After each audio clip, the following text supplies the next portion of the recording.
I am super excited to have the lovely Chloe here, Creative Strides, with us to host this creativity boosting session.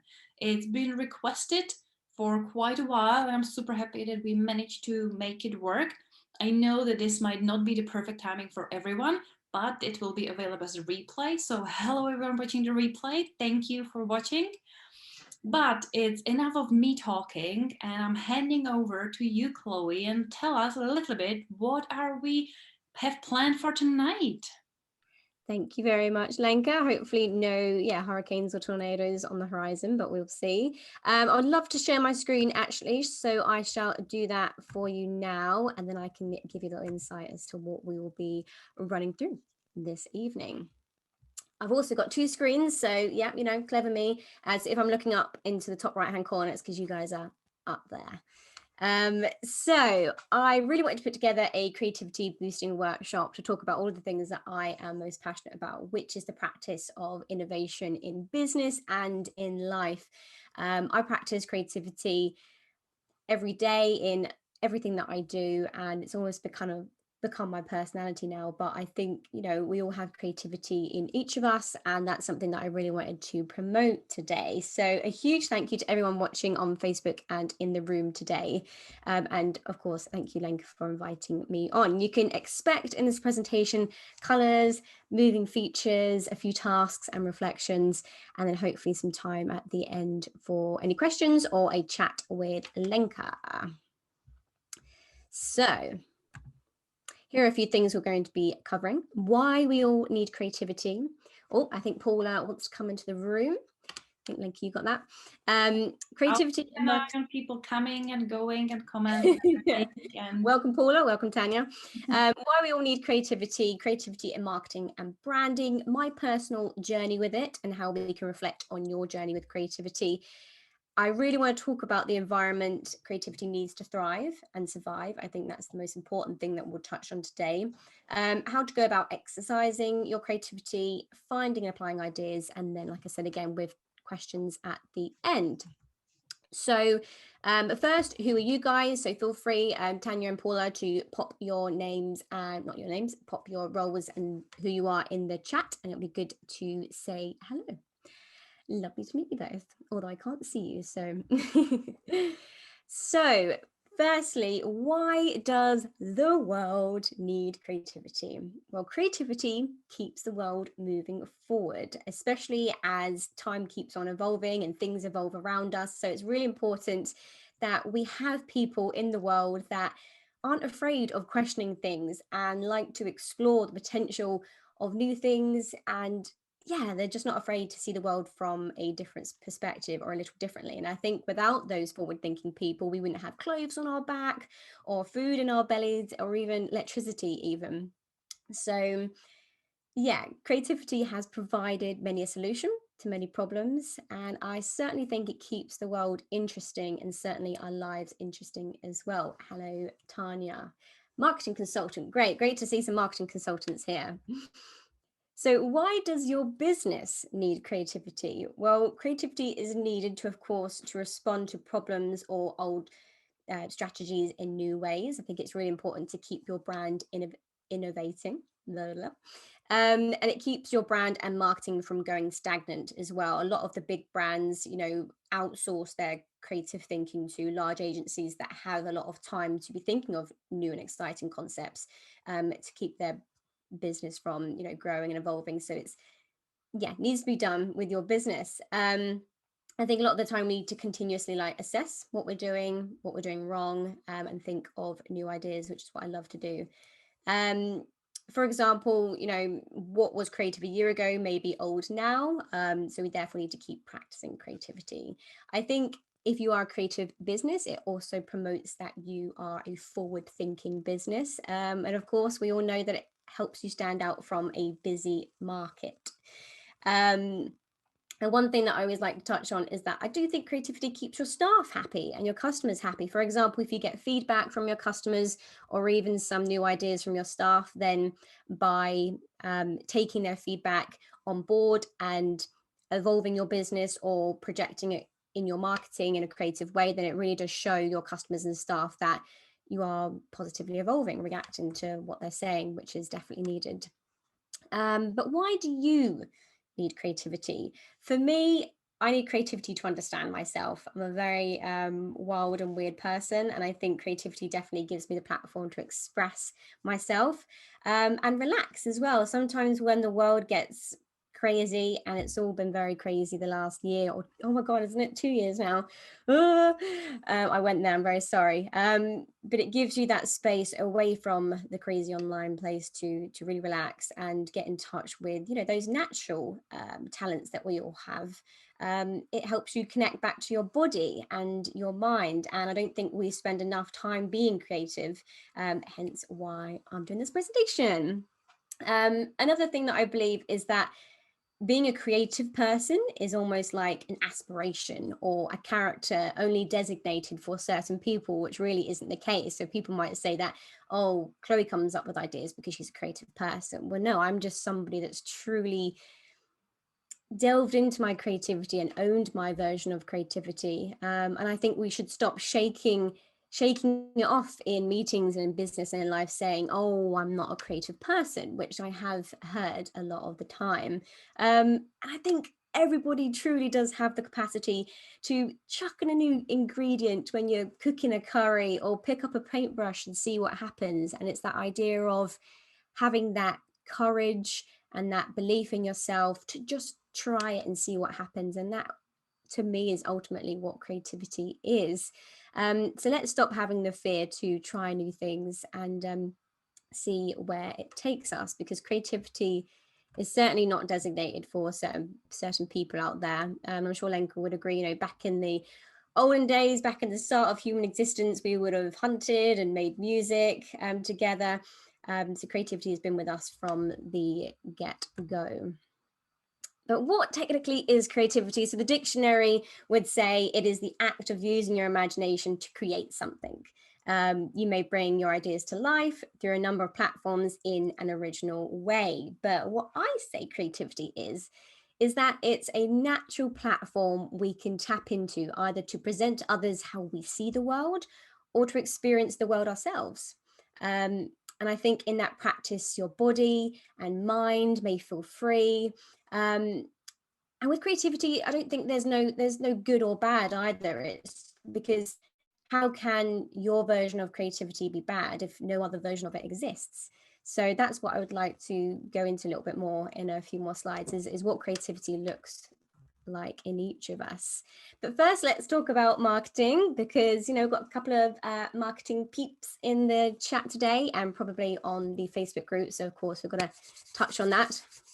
So yeah, it's not unknown that the most creative posts will probably get many a big brand quite a lot of attention. And I think a lot of these posts that I see really truly demonstrate, you know, new twists on original or old concepts. A lot of them combine two or multiple themes. For example, I have an agency background, and when we put together a social media campaign for Bliss Snacks, which you can find in Home Bargains, they're very tasty. I combined the concepts of a gender reveal, which is very popular within, you know, our generation today, this idea of revealing what gender your baby is, and having the challenge of promoting a new flavor. And our new flavor was subsequently orange. And that was very easily done in some packages that we could send to the influencers with little orange cannons, and we could do this campaign around a flavor reveal. So there you go, just two very kind of mediocre concepts, a gender reveal and new orange flavored chocolate bar, bringing it together to make a unique concept, you know? So yeah, creativity isn't always hard. Sometimes it's just two very simple ideas being brought together. A lot of the time, creativity in marketing has been demonstrated by people jumping onto trends or newsjacking, as you may call it in marketing. For example, I think recruitment agencies at the moment could have a really good opportunity to jump onto Love Island phrases like, if they help someone couple up with a new company, why can't they, you know, jump onto that theme? Because I think, you know, why does this work ultimately? And I think it's because people love seeing new things. We do have this obsession around, you know, new things and new experiences, and it definitely grabs the attention of our various very curious brains. So yeah, we definitely know creativity and marketing can work, but let me go into a little bit more about my personal journey with creativity, because I've not said an awful amount about myself today. But you don't want to hear all about me. We want to talk about creativity, which is the most important thing. But yes, here is where you get to know a little bit more about me, and to potentially help gain perspective on your own journey as well, and what your own journey with creativity has looked like over the years, or if it hasn't started, what it could look like moving forward. So in a nutshell, the most pivotal points in my life so far have been, moments where I've exercised creativity the most. And you can see here, we're talking about my childhood, teenage years, university chapter, graduation, and me now. And now I'm feeling really old. Like, wow, that's all happened already. That's crazy. So you might be thinking, oh, okay, then, so you've practiced creativity your whole life. Yeah, I guess so. But in a nutshell, though, looking back, I, picked up a camera when I was very, very little, and I got into theatre very young. And I, even from a very young age, really considered the consumer's experience. So I did like a little bit of child modeling, which I never like saying because I think it's so cringy.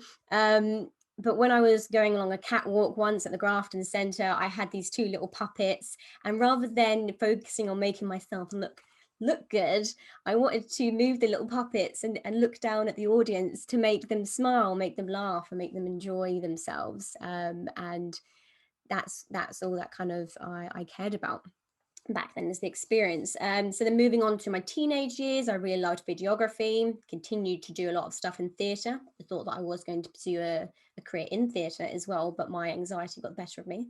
Didn't think I was good enough, but could go back into it later down the line. And then at university, I specialised in script writing and television. So I did a media production degree. And at university, it really did give me that free rein of exploring different concepts and things, especially when it comes to creating films and television shows. And then a little bit of a different kind of avenue with creativity is when I graduated. I started getting a little bit fed up that I had this negative voice in my head that always put me down and told me that I couldn't do things. And I had this other voice in my head that really wanted to succeed. So I turned around to people and said, you know what, I'm going to invest in myself. I'm going to put £600 down for this Thrive program thing, and I'm going to better that relationship with my voice, better my relationship with the voice in my head. So after graduating, I ended up finding confidence with clothes. So you'll always find me in some colourful attire, and it's never for anybody else. It's always to make myself feel good. And it always saddens me now when some people are a little bit unconfident to just dress how they wish, because that's all that matters is enjoying life and expressing yourself. But me now, I really enjoy owning my creativity, and I do that by empathizing with others, being open to experiences, and never masking. So there's this thing on TikTok at the moment about if you have ADHD. I don't know if I do have ADHD, maybe I do. But this idea of how we mask our reactions to things, and if you see me going along the street, you'll see me bopping along to music and being a weirdo, and I just don't care, and I don't mask myself if that's a thing. I just enjoy life and do me. So there's a whole lot more to experience with creativity, and it doesn't matter whether your creative journey has already begun or whether it's just starting here today.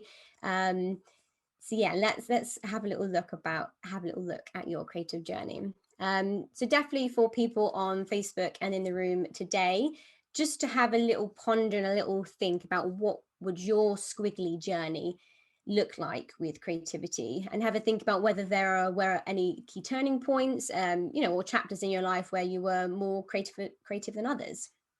But once again, if you're starting your creativity journey just here, then that's equally fine. Before we get into the environment creativity needs to thrive and survive, I first wanted to present a question to the guys in the room.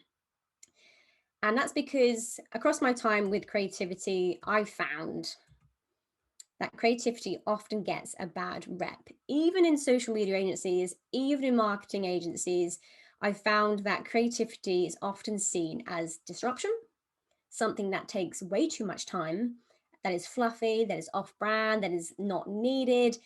And it baffles me every time I join an agency and I think we're being paid like 7 grand a month to look after this person's social media, and we are not doing anything that's forward thinking or innovative. And I just wanted to kind of present the question, why do you think that's the case?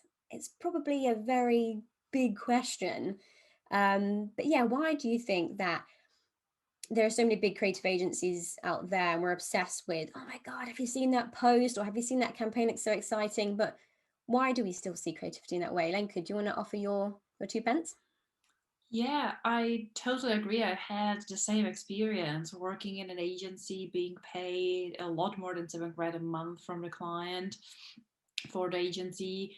But our biggest obstacle was when you're working with bigger brands or bigger companies, there are the layers and layers and layers of approval. So Mm, you might come up with a creative idea. You as an agency, you as a person working in an agency, you might come up with a creative idea, but before it actually is allowed to get out, it is blend, it's completely killed because all the lawyers, all the HR, all the line managers, everyone wants to have their say to make it safe and to make it okay. And mm. out of nowhere, the creativity is lost. And we had so many occasions where we come up with a very unique campaign, but by the time we managed to execute it and we managed to go through all the rounds of approval, it was a simple colorful post. Yeah. Do you think that's because people aren't very aware of the branding side of things? So if people knew the brand inside and out, you wouldn't need all of those kind of approval systems? Well, lots of brands don't have a proper branding guidelines, but I Okay. think partially it is because of a little bit of a fixed mindset with Mm, companies that they feel threatened by creativity. So mm. they are not surrounding themselves by creative people. When they come across someone creative, they are trying to shut it down on purpose. So they are looking better. So they're not showcasing their weaknesses. Yeah, yeah. That I mean, creativity is seen often, like you say, is quite scary.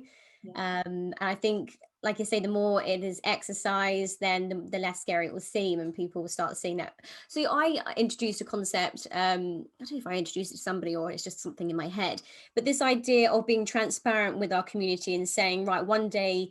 A month, we're going to try different things on our social media. It's going to be a day of absolute randomness, and that's going to be a place and a time and a month where people can, I know, look at these big brands and go, that's just their day that they're trying out random ideas, and almost if you are scared of being creative, just being, yeah, transparent with your audience, saying, hey, we're trying something out on this day every month, let us know what you think, and starting slowly. But And I like what Tanya has said, that she says that I find the status quo thinkers tend to kill off creativity out of a fear of change. And I totally agree with that. There is lots of fear of, the new, the unexpected. There is a risk. There is a quite big risk in trying something new and being creative, being innovator, being the forward thinking, out of the box, new kid, creative weirdo, call yourself whatever you want. There is a risk in it. There is a risk that it will not land. There is a risk yeah. that there will be a backlash, or there is a risk that it will be copied. And all these risks potentially stop the people from actually taking the leap and doing something different. And how about flipping that as well? There is surely a massive risk not doing any of those things as well. We've seen a lot of brands leave the high street and get left in the dust because they've not practiced creativity. So people need And to see it in that way as well. such a timely comment, with what's happening in the social media world, with Instagram making this kind of announcement or comment that they will be focusing on creators and moving more towards video, and kind of it really stirred the conversation of the social media platforms becoming very samey, very Yeah. stealing, features from each other, copying each other, actually not innovating and creating something new. And you're absolutely right. There is a huge risk in going into the mainstream, going to, oh, it worked for them, so it will work for us kind of approach. Because out of nowhere, all the platforms are becoming the same. There isn't a uniqueness to each of the platforms. And if this trend will continue, who knows what it might mean for certain platforms like that. I know, I know. Own your space, own your creativity, because you just lose that confidence, don't you, in copying others for sure. I definitely agree. I've had a fair share of people copying me over my time, and it's always made me really upset. But like you say, they can't like keep up with it, or it feels stagnant because they are copying it from somebody else. So yeah, I wouldn't ever practice copying unless you've just got a better version of it. Then it's a little bit different. Obviously, Um, it's, there is a saying, still like an artist, because you can take different elements from different people and make them your own. That's absolutely fine if you add your unique flavor to it, if you play around with different elements. mm, There is a limit to how really revolutionarily new you can be. Only a handful of people can really go above and beyond of what's unthinkable, but lots of people can be creative, or anyone, all, we all can be creative with mhm, playing around what we've seen, what we feel, how we like it, what works yeah, with our brand, with our audience, and really kind of mixing it up. It's not simply copy and paste and put your own colors on it, but it is really have fun with what you've seen out there, and try to replicate it in your own unique way. exactly. And I think Paul has put, only Tanya, sorry. I find M&S has completely lost who their target audience is and how to reach them. Their marketing isn't creative. Talking about high street, yes, I agree. I mean, M&S has partnered with a lot of larger brands. They partnered with Ghost quite recently for a collection, which was interesting, and a lot of businesses are doing that. So creatively collaborating with others. But I think there seems to be this obsession at the moment with the younger generation. So everybody jump onto TikTok, everybody get the latest colorful clothes, and it just seems to be all about, I don't know, maybe that's wrong, but all about the younger generation, in my opinion. But yeah, an interesting one.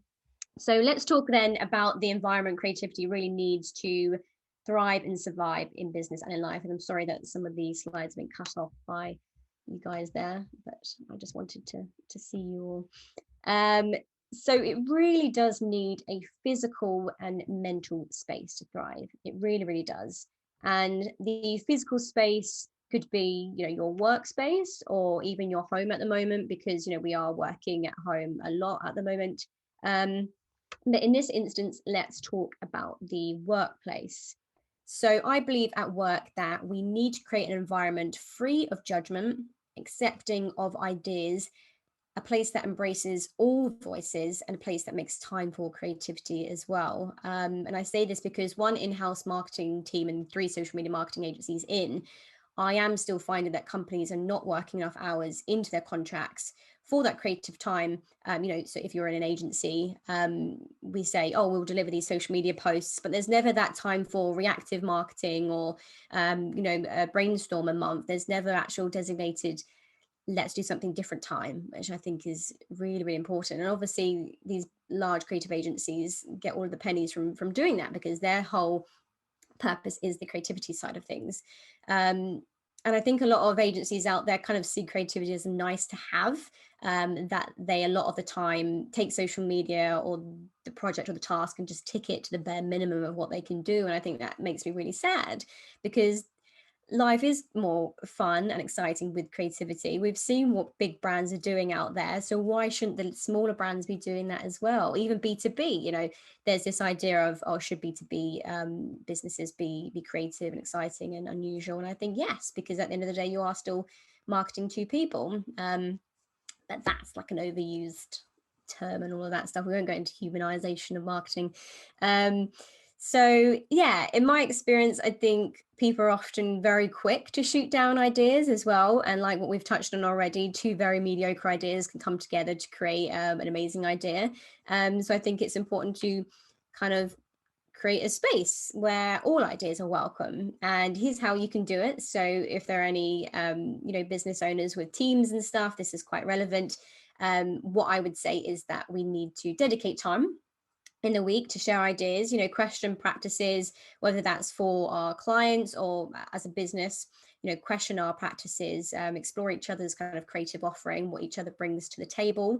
Um, Go away, fly. And whether we have the time, because I think there are a lot of people, a lot of companies out there that just overstretch. So of course, creativity is always on the back burner. Um, and I think creativity does come out of people that are more happy and less overstretched. So that's an important thing to consider as well.